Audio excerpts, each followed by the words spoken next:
I-analisa ko yung yung nangyaring di umano dayaan sa eleksyon, no? Ako hinalang-hinala rin ako ganito ang nangyari. Actually, yung idea na to ay matagal ko lang bago pa lang nag-eleksyon ay naisip ko na na ganito ang gagawin nila. So, I mean, nangyari na nga. Nangyari na nga ang dayaan, no? Explain ko sa inyo kung paano. Napakadali actually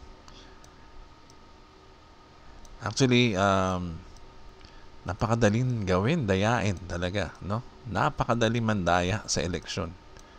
Lalo na pag meron kang, alam mo na, yung pampadulas. Datong. Okay? Itong drawing ko sa kanan, yan ang Philippines, no? Ganyan, itsura ng Philippines. So, sa Philippines, nandiyan yung mga voting places natin, no? Kinalat sa buong Pilipinas. Siyempre, maraming mga machines na kinalad dyan. Alam mo, napakamahal ng machine na yan. No? Bawat isang machine na yan ay nasa kanya-kanyang lugar sa Pilipinas. No? Bilyon-bilyon piso ang binayad dyan sa machine na yan. Huwag nyo sisisihin ng machine, ha? Dahil hindi yan ang dapat nyo sisihin. For me, sa tingin ko, ang machine na yan ay nag-work naman, hindi man perfect. Siguro may mga ilan na mga insidente na bakit ganyan. Hindi ako naniniwala agad doon, no? Maaring iilan lang yon, pero napakamahal yan para supplyan tayo ng machine na madaling dayain, no? Hindi. Ang machine na yan ay nag-work for us para bilangin talaga ng tama yung mga boto natin. Okay ang machine na yan sa tingin ko. Pero napakamahal siyempre, no? Alam mo na, siyempre, dyan naman, lahat naman pag gobyerno ang transaction, puro mahal, no? Kahit sa ibang bansa nangyayari yan. Magre-renta ng machine, kagaya ng, ito parang renta lang to eh. Ibig sabihin, every election, babalik yung machine, gagamitin uli natin, re-rentahan uli, babayad uli tayo ng bilyon-bilyon galing sa ating mga taxpayers ang binabayad dyan, no? So, ang laki ng ginastos natin sa mga machines na yan para mag-work ng ma-efficient sa atin, no? So, okay yan. Sige, sabihin na lang natin, tama na yung presyo. Okay lang yan. Basta ba malinis at honest na eleksyon, okay. Ito ang problema, no? Meron tayong tinatawag na COMELEC. Okay, ang COMELEC ay siyang, alam niyo na, siya ang government body na magpapatupad ng eleksyon, no? Ano tawag doon? Gagawa ng election para sa mga boto natin, no? So ito yung mga machines, ha. Tandaan nyo, ha. Yung mga machines na yan ay dapat nakadirekta yan, connected yan. Okay, para maging honest daw, ang election dapat daw yan ay nakakonect. Ito ay naaprubahan to bago pa lang plinano, no? Na bago pa lang dumating ang election kailangan na masusing approval yan, no? Ayan. Masusing approval. Ito yung tinatawag na server 1 para lang maging tapat tayo, no? Or honest election. Meron tayong tinatawag na server 2. Okay? Itong parang sa pagkakaintindi ko itong server 2, ito yung official count ng COMELEC dito papasok. I mean dito mo makikita ng publiko, no? Ngayon ito namang server 1, ito ay duplicate, no? Pero dito separate server yan, no? Separate server yan. Ito yung tinatawag na transparency server. Okay? Transparency, anong ibig sabihin yan? Ibig sabihin pwede nilang bantayan yung mga count dyan. Okay? Kasi ganito mangyayari. Ito yung official, official COMELEC server count. Dyan makikita, no? Dito naman, yung mga magbabantay ba? Para mabantayan na mabuti, no? Dapat yung server 1 na to and server 2 equal. o tali ang total niya. Hindi dapat yan higit or kulang, no?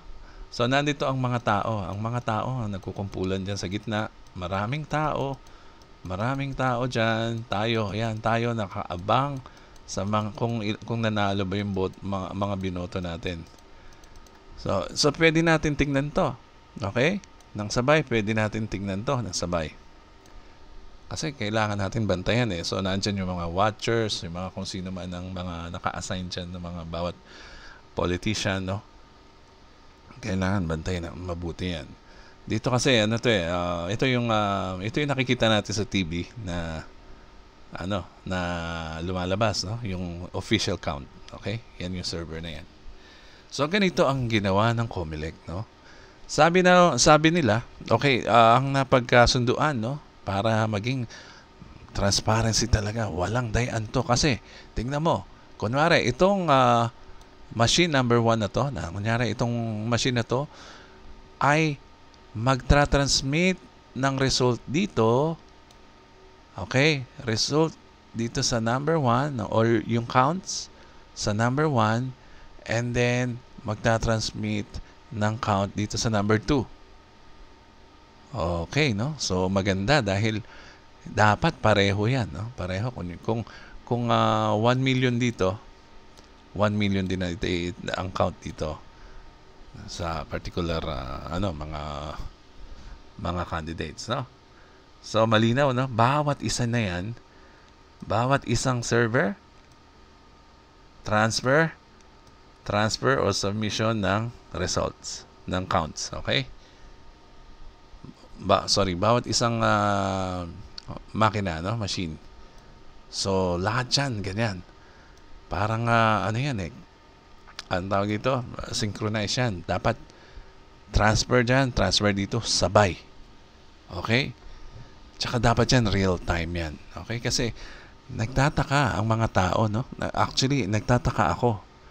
Kasi, bakit tumatagal yung, kung tapos na yung mga botohan, nagtatagal pa rin yung transmission. Binibilangan ng oras o araw, no? Bago ma-kompleto daw yung bilang. Parang gano'n. Ang dami niyang kinikwento, yung commissioner, no? Ayan, transfer. Ang dami nilang kwento about this. Bakit nagtatagal? May delay, meron na dumudoble, ganyan-ganyan. Alam mo, tama din yung mga sinasabi ng ibang lawyer o na merong technical knowledge. Sabi nila, ang gobyerno ba magbabayad ng ganyan kalaking halaga para dyan sa mga machine na yan para magkakamali na magbibigay ng wrong result na madodoble, ganyan, tapos ibabalik. So parang napaka-odd, no? Hindi ata tama yung gano'n, no? Napakamamahal ng machines na yan para magkamali ng gano'n, mag-submit ng wrong results. No? Meron nangyari, 26 million, naging 21 million. Parang gano'n, nabawasan ng kesyo daw, ganyan. Ang daming kwento nung commissioner natin, no?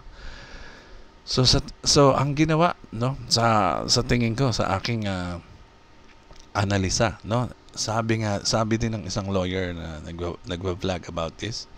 Ang ginawa pala ng COMELEC, no, hindi according sa napagkasunduan na ganito. Okay, hindi ganito ang ginawa. Ang ginawa ng COMELEC, no, hinarang niya yung transmission dito sa gitna.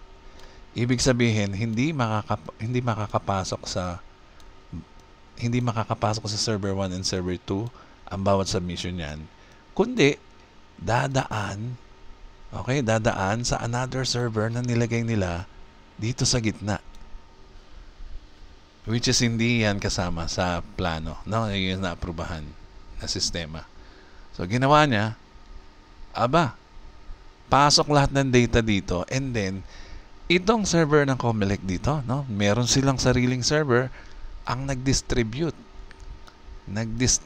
ng mga totals, ng mga counts. Okay. Ano ibig sabihin pag ganyan? Ibig sabihin, kinokontrol pa rin ng COMELEC kung sino. Actually, hindi, para mas madali niyo maintindihan, Walang rocket science dito, no? Napakadali maglagay ng total number of votes.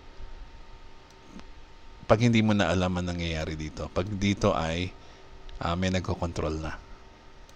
Dapat wala magko-control dyan. Kaso, merong nilagay na server number 3, which is yung Comelec server. Okay?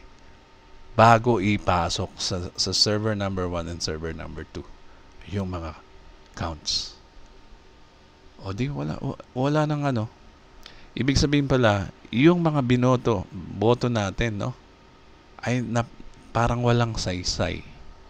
No, dahil kasi kung sino ang gusto nila panaluhin, kaya nilang panaluhin. So ganun kasimple yan. Wala dito, pag may control na, napakadali na yan manipulahin. So yan ay akin lang, ha. Wala akong proof or anything. Pero yan ang aking analisa, no? Ang aking analisa sa nangyari nitong eleksyon. Kaya naman may mga surprise winners sa mga nangyari. Okay? So merong control. Nagkaroon ng control dito. Kaya nagtataka eh. Sabi ko nga, ang liit ng file. Ang liit ng file para i-transfer sa 1 and 2 na dapat less than, parang 1 second lang. Halos real time na yan. Pag submit ng count, 1 second nandiyan na yan eh. Magtataka ka kung bakit nagtatagal, no? Kesa daw malaki ang file. Kesa kalokohan nga eh. Nagtataka ko, ano ba yung data na yan? Gaano ba kalaki? Hindi naman yan mga images, hindi naman yan mga yung mga digital file na malalaking size. Puro lang yan, numbers, no? Mga text and numbers lang. Paano nangyari yun na ganun katagal ang result mag-reflect sa server 1 and 2? Yung pala hinaharang nito. So napakadali, no? Okay nga, tanggapin na natin, napakamahal ng mga machines na yan, no? Reliable yan, maganda gamitin yan. Pero kahit anong ganda ng machine mo at 100% accuracy yan, pag dumaan yan dito sa control, wala na tayong control. Control na ng Comelec yan. Okay? So, ganyan na nangyari sa aking palagay. Okay? Ito po sa Edu Garcia. Maraming salamat po.